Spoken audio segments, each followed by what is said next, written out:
Hello friends, নতুন একটা video নিতে কালকে হোয়াট ওয়ে ঋত্বিক রোশনের কিন্তু একটা পিকচার লিকড হয়েছে এবং সেখানে দেখা যাচ্ছে যে কাঁধে মানে পেছনে একটা তলোয়ার গুঁজে একটা ফাইট সিকোয়েন্স রয়েছে। দেখো এটা অরিজিনাল না ফেক কিন্তু জানা যায়নি, তবে যে ড্রেস আপ করে রয়েছে, যে লুকে রয়েছে ঋত্বিক রোশন, দারুণ একটা দুর্দান্ত লুকে রয়েছে এবং এই লুকটা কিন্তু হোয়াট ওয়েতে ঋত্বিকের লুক এরমটাই জানা গেছে। তো এটা হতে পারে রিয়েল হোক বা ফেক হোক, অবশ্যই দুটো হলেই মানে রিয়েল হলে ধামাকেদার একটা রিয়েল, এবং ফেক হলে তো কোনো কথাই নাই সেটা নিয়ে।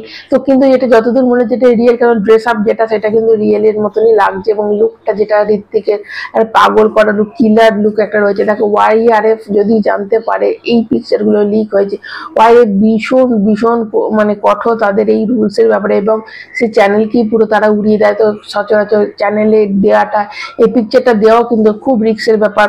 তোমরা নিশ্চয়ই অনেকেই এই পিকচারটা দেখেছো, নাহলে তোমরা নেটে সার্চ করে পিকচারটা দেখতে পেয়ে যাবে, যেখানে সিকান্দারের দেখো কত কত কিছু লিক হয়ে গেছে। কিন্তু সিকান্দার মেকার্সরা আমরা বলে বলে পাগল হয়ে গেছিলাম যে এত কেন পিকচার, ভিডিও, গানের মানে ক্লিপস এত রিলিজ এত বেরিয়ে যাচ্ছে, লিক হচ্ছে, কিন্তু মেকার্সদের কোনো রকম হেলদোল ছিল না। অর্ধেক কিন্তু পিকচার লিকই হয়ে গেছে। ট্রেনের সিকোয়েন্স বলো, মানে সবই প্রায় প্রচুর গানের সিকোয়েন্স অনেক কিছু লিক হয়ে গেছিল। তো মেকার্সদের এই ব্যাপারে কোনো কিছু ছিল না, কিন্তু YRF এমন একজন, তারা কিন্তু তাদের মানে লিক হতে একদম দেয় না। আর ভুলবশত যদি লিক হয়ে যায় কোনোভাবে, তারা কিন্তু খুব কঠোরভাবে সেটাকে বন্ধ করে দেয়, সেই চ্যানেলটাকেই পুরো উড়িয়ে দেয়।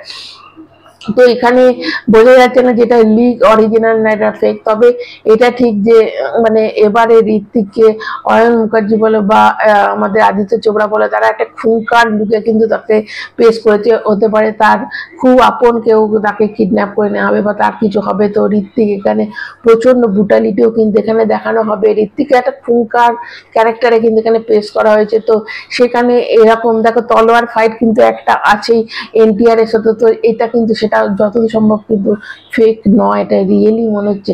তো 20 তারিখ কিন্তু এর একটা কিছু বেরোবে। 20 তারিখ যেন NTR এর জন্মদিন, এবং ওই দিন কিন্তু NTR এবং নীলের যে সিনেমাটা ড্রাগন যেটা বলা হচ্ছে তার একটা গ্লিমস তো রিলিজ করছে, সেটা বলেই দেওয়া হচ্ছে।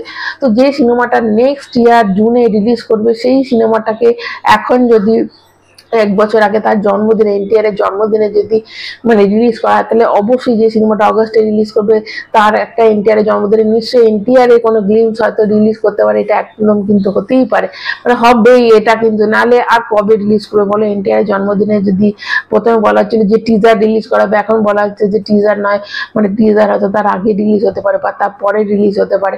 কিন্তু জুন মাসে মানে NTR এর যে একটা গ্লিমস বা একটা কিছু তার মানে অ্যানাউন্সমেন্ট, একটা ইন্ট্রোডিউস কোনো ভিডিও কিন্তু অবশ্যই লিক বলছে অবশ্যই রিলিজ করা হবে। এবং দেখো এই সিনেমাটা মানে YRF ভীষণ কিন্তু চুপি সালে তাকে হঠাৎ দুম করে একটা ধামাকা দেয়। তো অবশ্যই 21 তারিখে আমরা ওয়েট করে থাকবো। 21 তারিখে একটা ধামাকে কিছু একটা তো আসবে। এবং এই সিনেমাটা কিন্তু YRF এই জন্যই NTR কে নিয়েছে। দেখো এর আগে YRF যে এক্সপেরিমেন্ট গুলো করেছে, তা সে শাহরুখ খানকে নিয়ে করেছে, সালমান খানকে নিয়ে করেছে যে সিনেমাগুলো YRF এর সিনেমা, সেখানে কিন্তু দক্ষিণ ভারতের অতটা কিন্তু চলতে পারেনি, চলেনি দক্ষিণ ভারতে। এবার ওই দক্ষিণ ভারতের অডিয়েন্সটাকে টার্গেট করার জন্য কিন্তু NTR কে নেওয়া হয়েছে।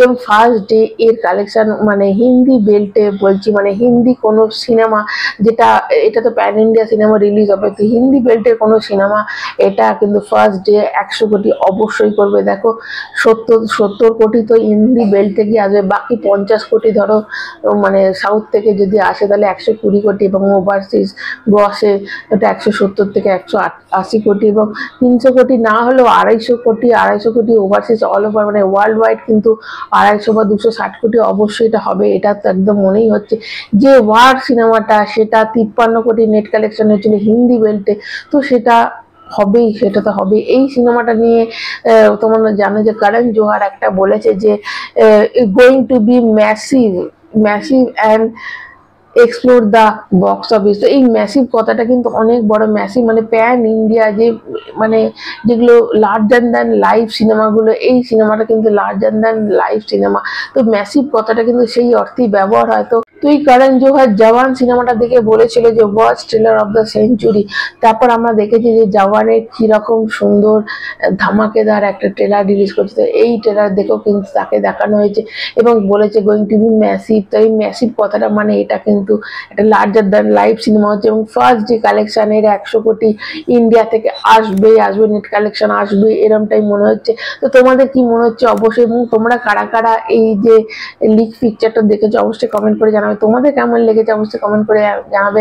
আমার ভিডিওটা ভালো লাগলে একটা লাইক দেবে, চ্যানেলটা সাবস্ক্রাইব করে, সবাই ভালো থাকবে, আমার মতো টাটা।